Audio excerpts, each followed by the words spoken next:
Hello aspirants, I'm Shyam Sundar Mishra, WBCS Executive and presently posted at Jhargram as Deputy Magistrate and Deputy Collector. আজকে এই ভিডিওটা করছি তার একটা কারণ হচ্ছে যে অনেক কটা অ্যাসপিরেন্টের কাছ থেকে কয়েকটা কোয়েরি পেয়েছিলাম। কোয়েরিগুলো খুবই কমন, ডেফিনেটলি যেটা আমারও ছিল যখন আমি প্রিপারেশন করতাম, আপনাদেরও আছে। এটা খুবই সিম্পল, খুবই সাধারণ জিনিস, মানে কি খুব একটা চিন্তার ব্যাপার নেই, কোয়েরি থাকতেই পারে। আর আমি যেটা সবসময় মনে করি কি it is most important that you know that your pain area and your issues you are facing in the preparation. এটা খুবই ভালো জিনিস, তুমি জানো জিনিসটা সমস্যা তোমার কোথায় হচ্ছে। কেন কি যখন সমস্যা জানি তখন you can do the diagnosis and then you can refer some like remedies, right. তো আমি যে এই ভিডিওটি বলতে চাইছি যেটা হচ্ছে ওই ভিডিও ডিসকাসিং সেলফ স্টাডি কী করে করতে পারবেন। আমরা সবাই জানি এখন কোভিডের টাইম, আর কেউ মানে কি বাড়ি থেকে খুব একটা দূরে কলকাতায় এসে থেকে এখানে প্রিপারেশন নেওয়াটা, কোনো কোচিং ইনস্টিটিউটে নেওয়াটা খুবই কঠিন কাজ। তো সবাই চেষ্টা করে বা করেন যে আমি কিভাবে সেলফ স্টাডি করে এই পরীক্ষাটা পাস করতে পারি। আজকে আমি এই টপিকটা নিয়ে ডিসকাস করছি যে সেলফ স্টাডি করে কিভাবে WBCS পরীক্ষা পাস করা যেতে পারে, and you can book one seat in WBCS executive cadre also. কীভাবে এটা করতে পারবেন সেটা বলছি আপনাকে, শুনুন। আমরা যারা WBCS পরীক্ষা লিখি নর্মালি সবাই graduate, minimum requirement is the graduation, ঠিক আছে। এবার আমি পার্সোনালি ফিল করি কি যারা গ্র্যাজুয়েট আছেন তাদেরকে আর মানে কি কেউ কিছু কোচিংয়ে কিছু পড়িয়ে দেবে, আমি সেটা সেরকমভাবে মনে করি না। কেন আমরা কোচিং জয়েন করি তার কারণ এটাই হচ্ছে যেহেতু পরীক্ষার সিলেবাসটা খুব একটা vast syllabus, and many times we don't know how to study, how to prepare, what books to refer. যেহেতু আমি এইসব জিনিস জানতাম না বলে আমরা কোচিং রেফার করি। কোচিং রেফার করাটা বাজে নয়, definitely that is good for you, it is giving you some assistance. কিন্তু তুমি একটা জিনিস দেখো, even if you join some coaching and if you prepare accordingly, তুমি দেখবে জিনিসটা পড়তে হবে তোমাকেই আলটিমেটলি। আমি আমার পার্সোনাল এক্সপিরিয়েন্স থেকে বলছি, any coaching, any institute will give you 1% input, 99% input required from your end. কেন কি যতক্ষণ তুমি জিনিসগুলো পড়ছো না ততক্ষণ তোমাকে কেউ একটা ভিডিও করে পড়িয়ে দিল। জাস্ট টেক এক্সাম্পল, আমি ইকোনমির একটা টপিক নিয়ে আজকে পড়িয়ে দিলাম, বা আমি পলিটির একটা টপিক নিয়ে আজকে পড়িয়ে দিলাম, but those thing won't stay or won't retain in your mind for a longer period of time, ঠিক আছে। তোমাকে আলটিমেটলি সেই চ্যাপ্টারটা বই থেকে পড়তেই হবে, অ্যান্ড একবার না, দুবার, তিনবার, চারবার করে পড়তেই হবে। Unless until you revise things you can't keep the things in your mind. জিনিসগুলো মাথায় একদম থাকবে না, ঠিক বেরিয়ে পড়বে। এবার কোচিংয়ের ইম্পর্টেন্সটা কোথায় আছে, যে কোচিং কী করে দেয় কি তোমাকে স্ট্রাকচার খুব সুন্দরভাবে বুঝিয়ে দেয় কি পরীক্ষার স্ট্রাকচার কীরকম আছে, কীভাবে পড়তে হবে, কীভাবে এগোতে হবে, আর কীভাবে নিজের প্ল্যান স্ট্র্যাটেজি তৈরি করতে হবে, কোন বইগুলো রেফার করতে হবে। আর যেহেতু সিলেবাসটা এত বড় আছে, সিলেবাসটাকে পার্ট ওয়াইজ ডিভাইড করে ওনারা খুব সুন্দরভাবে গাইড করেন। So I am not criticising coaching, I am appreciating the coaching, but at the same time what I am trying to say that কি সেলফ স্টাডি করেও আপনারা পরীক্ষা পাস করতে পারেন। তার জন্য দরকারটা কি আছে, একটা জিনিস দরকার খুবই ইম্পর্টেন্ট, কি তোমাকে নিজেকেই একটা মোটিভেট করে রাখতে হবে। আমি একটা ছোট্ট এক্সাম্পল দিই। আমরা অনেকেই চাই মর্নিংয়ে খুব তাড়াতাড়ি উঠতে চাই, suppose we want to wake up in the morning around some 5 AM or 6 AM in the morning, কিন্তু আমরা অনেক উঠতে পারি না। তাহলে আমরা কী করি, আমরা একটা অ্যালার্ম সেট করে দিই, অ্যালার্ম বেজে যায়, তখন আমরা ঠিক উঠতে পারি, ঠিক আছে। এবার so let's give this analogy, let's relate this analogy with coaching centre. Coachings are like alarm. আপনি একটা অ্যালার্ম রেখেছেন যেখানে আপনি অ্যালার্ট আছেন কি আমাকে প্রত্যেকদিন পড়তে হবে, 3-4 ঘন্টা 5 ঘন্টা পড়তে হবে, এই টপিকটা পড়তে হবে, এভাবে পড়তে হবে। So you have a alarm, right. So you are controlled through that alarm. Alarm বাজলে তখন আপনি উঠছেন। যদি অ্যালার্ম কোল্যাপস হয়ে যায়, যদি অ্যালার্ম না বাজে, তখন আপনার কোনো সেলফ কন্ট্রোল থাকছে না, আপনি সেভাবে প্রিপারেশন করতে পারবেন না। এবার আমি বলি, যারা কন্টিনিউ কোনো একটা প্র্যাকটিস করে, সায়েন্সে অনেকগুলো এক্সপেরিমেন্ট করে বলা হয়েছে, if you do anything for 66 days, যদি তুমি একটা কোনো কাজ 66 days টানা কন্টিনিউ করো, so that things will become your habit, and from 67th day onward you need not to be worry, things will be happening automatically in your life, it will become your habit। যেরকম যদি তুমি 66 days continue try করো মর্নিংয়ে 6টায় ওঠা, তারপরে তোমার সার্ক্যাডিয়ান rhythm এভাবে তৈরি হয়ে যাবে, তোমার মাইন্ডের ভিতরে হারমোনস এভাবে কাজ করবে যে তুমি ঠিক 6টার সময় দেখবে তোমার ঘুম ভেঙে যাবে। অ্যান্ড তুমি ঘুমাতেই পারবে না। It it will it will like allow you to go and up from the bed, সেরকম তোমার একটা ভাবনা চিন্তা ভাবনা চলে আসবে। So it will become your habit. আর যখন তোমার কোনো একটা ভালো হ্যাবিট হয়ে যায়, when you acquire some good habits, then you will see there will be a huge improvement in yourself. আর এই জিনিসটা একদম অর্গ্যানিক জিনিস, it is not manufactured. If you are taking help from someone, it is manufactured help, right? কেউ তোমাকে guide করছে, কেউ তোমাকে বলে দিচ্ছে, তুমি সেভাবে করে যাচ্ছ, so you are a derivative of thought of someone, right? কিন্তু তুমি যদি নিজে থেকে সেলফ স্টাডি করো, তখন কি হয়, you are developing things organically, right? তুমি নিজে থেকেই প্ল্যান করে নিচ্ছ, নিজে থেকে ভেবে নিচ্ছ, তোমার যে হারমোন আছে সেটা তোমাকে সেভাবে কাজ করতে বলছে, তোমার যে সার্ক্যাডিয়ান রিদম আছে, সার্ক্যাডিয়ান রিদম টার্মটা আমি ইউজ করছি, please go in to Google and search what is this circadian rhythm, ঠিক আছে? এটা একটু সার্চ করে দেখে নিও। So this circadian rhythm will help you to organise your time, routine, things, and it will help you to keep yourself motivated throughout the day, ঠিক আছে? এবার তোমাকে যে সেলফ স্টাডি করতে বলো, সব সমস্যা হতে পারে, এটা নিয়ে ডিসকাস করি। আমি পার্সোনালি ফিল করি কি গ্র্যাজুয়েট হবার পরে আমরা সবাদের একটা এক্সপিরিয়েন্স বা একটা স্কিল ডেভেলপ হয়ে যায়, যেখানে আমি একটা বই পড়ে জিনিসটা বুঝতে পারবো। বই পড়ে বুঝতে পারবো না সেরকম কোনো ব্যাপার থাকবে না, ঠিক আছে? And anyhow if you attend any lecture or any coaching also, in that case also you will have to refer the book only, you have to understand on your own. এবার জিনিসটা কী হচ্ছে কি, in during the classes you are told জিনিসগুলো, সেহেতু যখন তুমি পড়তে যাও you can relate things, that is the easier part. কিন্তু আমি আবার একটা জিনিস বলি, একটা আর্গুমেন্ট দিই, যে আমাদের যেটা WBCS-এর যেটা পরীক্ষাটা হচ্ছে, সেই পরীক্ষার যদি তুমি সিলেবাসটা খুব সুন্দরভাবে দেখো, আমি অপশনালের কথা বলছি না, অপশনাল পেপার যেটা আছে, যার যেই অপশনাল হোক, কারো পলিটিক্যাল সায়েন্স, কারো অ্যানথ্রোপোলজি, কারো অ্যাগ্রিকালচার, কারো লাইক অ্যাকাউন্টিং, যা হতে পারে, অপশনাল পার্টে it is specialised area. So সেখানে যে কোশ্চেনগুলো আসে, those questions come from graduation level, সেটা গ্র্যাজুয়েশন লেভেলের কোশ্চেনটা হয়, that I accept, totally accept. আর তুমি যে ফিল্ডে গ্র্যাজুয়েশন করছো, তুমি যদি সেটা নিয়ে অপশনাল রাখো, it will be much easier for you.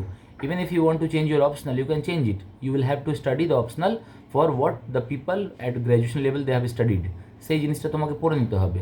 But if you see the compulsory paper, যেখানে হিন্দি ইংলিশ তো ছেড়েই দাও, ওটা নিয়ে কথা বলছি না, because that is till class 10 only.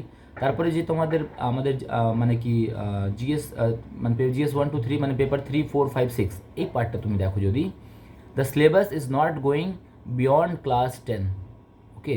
আমি এই জিনিসটা আমার পার্সোনাল এক্সপিরিয়েন্স থেকে একদম বলতে পারি যে কোনো competitive examination, even if it is UPSC, the questions in general studies are generally asked from 12th standard only, they don't go beyond that, এই স্ট্যান্ডার্ড তাই থাকে। ওখানে কী হয় জিনিসটা কি, they focus more on analysis kind of things, they want your critical examination of the things, how you see things from various angles, ঠিক আছে? কিন্তু in our WBCS examination, as the GS part is MCQ, so you have to refer books given by some experts, some people who have already qualified the exam, okay, book list already তোমাদের কাছে সবার কাছেই আছে। তো আমার যে first আর্গুমেন্টটা হচ্ছে, এটা হচ্ছে যে as the syllabus is beyond, মানে সিলেবাসটা যেটা হচ্ছে সেটা ক্লাস 10 12 অবধি সিলেবাসগুলো, আর যেহেতু তুমি গ্র্যাজুয়েশন করে নিয়েছো, you are already 3 class ahead of the সিলেবাসটা আসছে আপ টু ক্লাস 12 অনলি, আর তুমি পরীক্ষা লিখছো আফটার গ্র্যাজুয়েশন, সো তুমি সেই সিলেবাসের থেকে তুমি 3 বছর এগিয়ে গেছো অলরেডি। সো তোমার একটা ডেফিনেটলি একটা ক্যাপাবিলিটি আছে, পোটেনশিয়াল আছে, যে তুমি সেই জিনিসগুলো নিজে থেকে পড়ে, সুন্দরভাবে পড়ে ওই জিনিসটা বুঝতে পারবে, করতে পারবে। আর এখন তো স্ট্র্যাটেজি আর মানে কি বুক লিস্ট আর সেই সব নিয়ে ইউটিউবে অনেক কিছু ভিডিও আছে। সো ডেফিনেটলি তুমি যদি ভালো করে প্ল্যান করো, you can study, self study can be done and you can clear the examination. একটা আর্গুমেন্ট আরও দেবো, যেটা আমার পার্সোনাল এক্সপিরিয়েন্স। তুমি দেখবে যখন when you are in class 8, যখন তুমি ক্লাস 8-এ আছো, তখন যদি তোমার কেউ বলে কি you go and solve the questions of class 7, যখন তুমি ছিলে তখন হয়তো তুমি সলভ করতে পারতে না, হ্যাঁ, তোমার স্কোর হয়তো খুব একটা ভালো হয়নি। কিন্তু যখন তুমি ক্লাস 8-এ চলে আসছো, তারপরে যদি তুমি তোমার প্রিভিয়াস ক্লাসের কোশ্চেনগুলো সলভ করো, দেখবে জিনিসটা একটু সোজা হয়ে যায় তোমার জন্য, জিনিসগুলো একটু ইজি লাগে। মানে যখন আমি বলছি, যখন আমি মাধ্যমিকে ছিলাম, তখন যদি কেউ আমাকে বলতো ক্লাস 8-এর কোশ্চেন সলভ করো, তখন আমার জন্য ইজি হতো। কিন্তু যখন আমি ক্লাস 8-এই ছিলাম, তখন যদি ক্লাস 8-এর জন্য আমি যখন পড়তাম, আমার একটু টাফ লাগতো অঙ্ক, ঠিক আছে? এটা প্র্যাকটিক্যাল জিনিস। একটা ছোটো এক্সাম্পল মার্কস নিয়ে বলি, ভেবে নাও, আমি যখন ক্লাস 8-এ পড়তাম, তখন অঙ্কতে আমি 50 বা 60 নম্বর পেয়েছি, ঠিক আছে? আর যখন আমি ক্লাস 10-এ চলে এসেছি, তখন যদি কেউ বলতো যে ক্লাস 8-এর কোশ্চেন পেপার নিয়ে তুমি সলভ করো, তখন হয়তো আমি out of 100 I could have got like 90-95 সেরকম মার্কস পেতে। এটা কেন হয়? একটা কনফিডেন্স লেভেল, একটা আন্ডারস্ট্যান্ডিং ডেভেলপ হয়ে যায় যখন তুমি ক্লাসটা ক্রস করে যাও। হ্যাঁ, সেই জন্যই বলছি, যেহেতু আমরা সবাই গ্র্যাজুয়েট হওয়ার পরে ডাব্লিউবিসিএসের পরীক্ষা লিখি, আর সিলেবাসটা যেটা হচ্ছে ডাব্লিউবিসিএসের, এটা হচ্ছে up to class 12 only. So তুমি যদি একটু মেন্টালি প্রিপেয়ার্ড হয়ে কি I am mentally prepared to give the examination, আর আমি গ্র্যাজুয়েট আছি, আমি কোনো একটা পার্ট ভালো করে পড়তে পারবো, তখন দেখবে তুমি সেই জিনিসগুলো খুব সুন্দরভাবে, খুব সোজাভাবে করতে পারবে। ঠিক আছে? তাই যারা সেলফ স্টাডি করছো তাদেরকে বলছি যে খুব সুন্দরভাবে প্রিপারেশন করো। বুক লিস্ট আছে অনেকগুলো, ইউটিউবে অনেকগুলো চ্যানেল আছে যেখানে সমস্ত ইনফরমেশন দেওয়া আছে। তুমি নিজের স্ট্র্যাটেজি তৈরি করো, নিজের প্ল্যান তৈরি করো, পড়তে শুরু করো। তোমাকে কারোর উপর ডিপেন্ডেন্ট হতে হবে না, আর তুমি সেলফ স্টাডি করে তুমি খুব সুন্দরভাবে পড়ে নিতে পারো। And you should be like a free bird. তুমি কোথাও কারোর উপরে ডিপেন্ড হবেই বা কেন? ইন্ডিপেন্ডেন্টলি জিনিসটা পড়ে নাও আর খুব সুন্দরভাবে পড়ো। মক টেস্টগুলো আছে, বই আছে। তারপরে একটা আর পয়েন্ট, মানে আমরা অনেকগুলো সোর্স খুঁজি, কিন্তু অ্যাটেন্স তোমাকে বুঝতে হবে যে যে বইগুলো লেখা আছে, যেগুলো খুব ফেমাস পার্সোনালিটি রাইটার্সরা যারা বই লিখেছেন, ওনারা তো নিজের এক্সপিরিয়েন্সগুলো সবগুলো চেষ্টা করেছেন সেই বইতে দিয়ে দেওয়ার।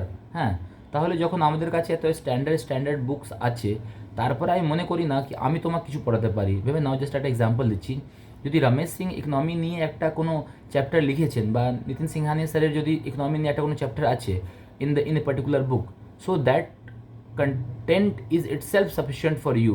এবার তোমাকে করতে কী হবে? তোমাকে সেই জিনিসটা 2-3 বার পড়তে হবে।